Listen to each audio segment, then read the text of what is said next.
Bank के भागधारक भाई और बहनों, सबसे पहले आपके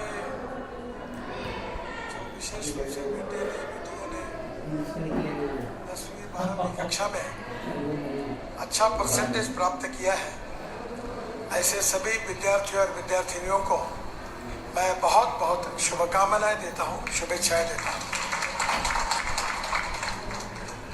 जिन लोगों ने नागपुर महानगर पालिका की सेवा की है और जो सेवानिवृत्त हुए हैं, उनके भी जो उर्वरित जीवन है, उनके लिए भी उन सबको उनके उज्जवल भविष्य की कामना करता हूँ। हमारी बैंक की ये विशेषता रही है कि कर्मचारियों ने कर्मचारियों के विकास के लिए ये कोऑपरेटिव बैंक शुरू की। इस बैंक में पहले क्रेडिट सोसाइटी के रूप में शुरुआत हुई और बाद में उसका कन्वर्शन बैंक में हुआ। उत्तरोत्तर बैंक में प्रगति होती रही, विकास होता रहा और सबसे महत्वपूर्ण बात यह है कि महानगर पालिका में काम करने वाले जो कर्मचारी थे, उनको अनेक समय जब उनके जीवन में अड़चनें पैदा हुई, तब बैंक ने उनको समय समय पर सहयोग किया और इसी के कारण बैंक के कर्मचारियों का एक रिश्ता बैंक के साथ एक गहरा रिश्ता रहा है। एक ये भी विशेषता रही है कि कभी कभी चुनाव में दो पैनल में होते रहे, पर चुनाव होने के बाद सबने मिलकर बैंक के विकास के लिए काम किया है। आज बैंक का एनपीए भी कम है और विशेष रूप से बैंक का कैपिटल में भी बढ़ोतरी हुई है और विशेष रूप से बैंक के मुनाफे में भी काफ़ी इजाफा हुआ है। मैं अक्सर ये मानता हूँ कि कोऑपरेटिव मूवमेंट में काम करने वाले जो लोग होते हैं, उनकी भूमिका बहुत महत्वपूर्ण होती है। The success in cooperative is not the success of cooperative movement, it is the success of cooperative leadership who deserves for it.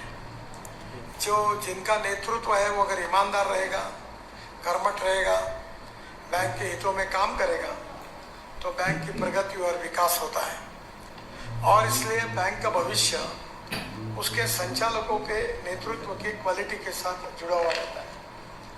मैं विशेष रूप से मेश्राम जी और उनके संचालक मंडली को मैं धन्यवाद दूंगा कि उन्होंने अनेक प्रकार की अड़चनें और समस्या आई पर बैंक को निरंतर ग्राफ को आगे ही बढ़ते हुए लेकर गए और इसलिए बैंक की ये जो विशेषता है ये आज भी बरकरार है।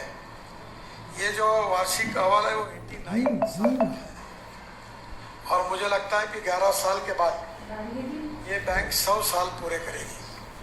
निश्चित रूप से ये इतिहास कर्मचारियों के इतिहास में एक बहुत महत्वपूर्ण है, क्योंकि कर्मचारी नए नए आते हैं, फिर काम करते हैं, संचालक बनते हैं, चेयरमैन बनते हैं, रिटायर्ड होते हैं और फिर दूसरे नए लोग आते हैं।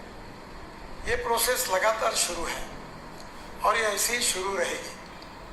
पर आए हुए लोग जिस समय में उनको मौका मिलता है, उसमें से अच्छा काम करके बैंक को बढ़ाने का काम करते हैं और जिसी के कारण बैंक निरंतर काफ़ी अच्छा कार्य कर रही है।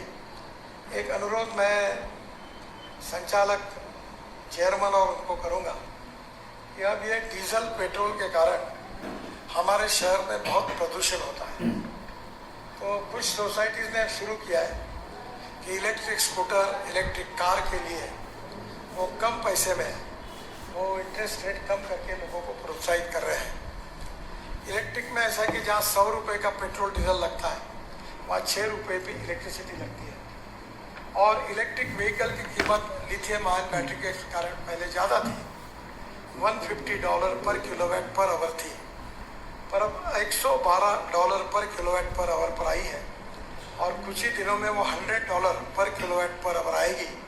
तो पेट्रोल डीजल की कार, स्कूटर की कीमत और इलेक्ट्रिक की कीमत समान होगी, पर इलेक्ट्रिक में आपके पैसे भी बचेंगे और दूसरी ओर प्रदूषण भी हमारे शहर में नहीं होगा। तो एक इन्वायरमेंट के हिसाब से आपके भागधारक अगर इलेक्ट्रिक कार और इलेक्ट्रिक स्कूटर खरीदते हैं तो ज़रूर इंटरेस्ट रेट में उनके लिए कुछ कम पैसे में अगर आप देंगे तो निश्चित रूप से नागपुर शहर का जो प्रदूषण है वो कम करने में आप सबका भी सहयोग मिलेगा। अभी महानगर पालिका के ट्रक बसेस हमने सीएनजी पर कन्वर्ट किए, महानगर पालिका में इलेक्ट्रिक बसेस लाए। अब मैं आग्रह करता हूँ कि महानगर पालिका में महापौर से लेकर कमिश्नर तक सब इलेक्ट्रिक कार और फ्लेक्स इंजन की कार यूज़ करें।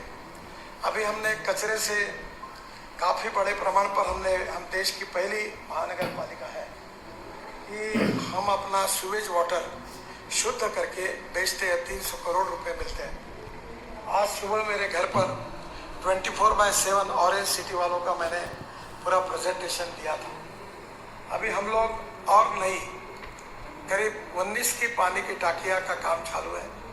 इसके साथ 2 जगह पर हमको लैंड एक्विजिशन की समस्या है और 10 नई पानी की टाकियाँ बनानी है। अभी तक 85 टैंक्स हमने बनाए हैं और पहली बार डबल डेकर पानी की टंकी बनाई है। अब उस स्कीम में काफ़ी सुधार हमने किए हैं, उसका अभी प्रेशर बढ़ाया है जिसके कारण पानी आगे तक जा रहा है और उसके साथ साथ अब प्रेशर पंप भी लगा रहे हैं।